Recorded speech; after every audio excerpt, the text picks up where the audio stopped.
Witam wszystkich i dzisiaj będzie taki krótki film, jak zbudować prostą pompkę do wody.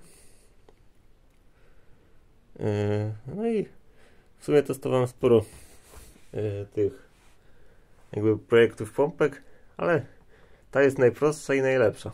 Pierwsza taka. Nawet na około metr do góry może wpompować wodę. No i tak. Tu jest silniczek taki zwykły. To jest taka obklejona, bo ona była cała zanurzona. To jest ta z filmiku o japońskim sedesie. No i tu jest silniczek taki zwykły, jak z zabawek.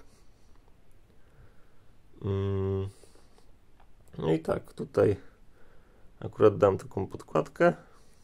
No, musi być w jednym miejscu takie zwężenie.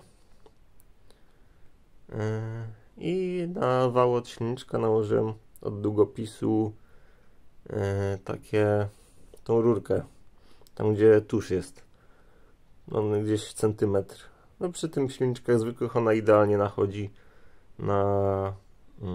na wałek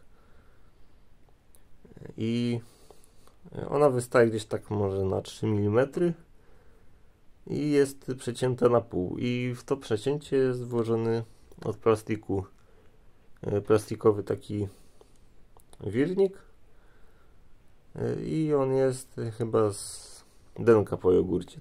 Tam jest fajny plastik z tych denek.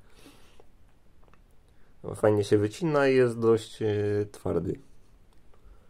I troszkę podkleiłem tak dla zwiększenia wytrzymałości tego, ale tak delikatnie. No i tu jest kapsel. Ten kapsel dolega do podkładki tutaj. I to jest właśnie ta komora, w której wirnik siedzi. I się pompuje. Tutaj jest dziurka, gdzie zasysa wodę, a wężyk wchodzi tutaj i tu też jest kolejna dziurka tutaj, gdzie wężyk wychodzi. Ważne jest, żeby on, tak można powiedzieć, w ten sposób wchodził tak w bok i nawet może troszkę wystawać do środka tego kapsla, to wtedy będzie tego lepiej wodę zagarniał. Ale za to będzie mniejsza efektywność przy kręceniu się w tą stronę. No i tyle. Pokażę, jak to działa. Zamknę.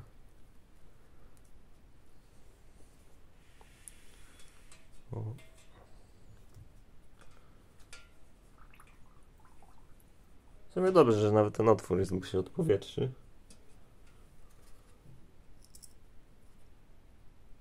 To akumulator akurat od wiertarki.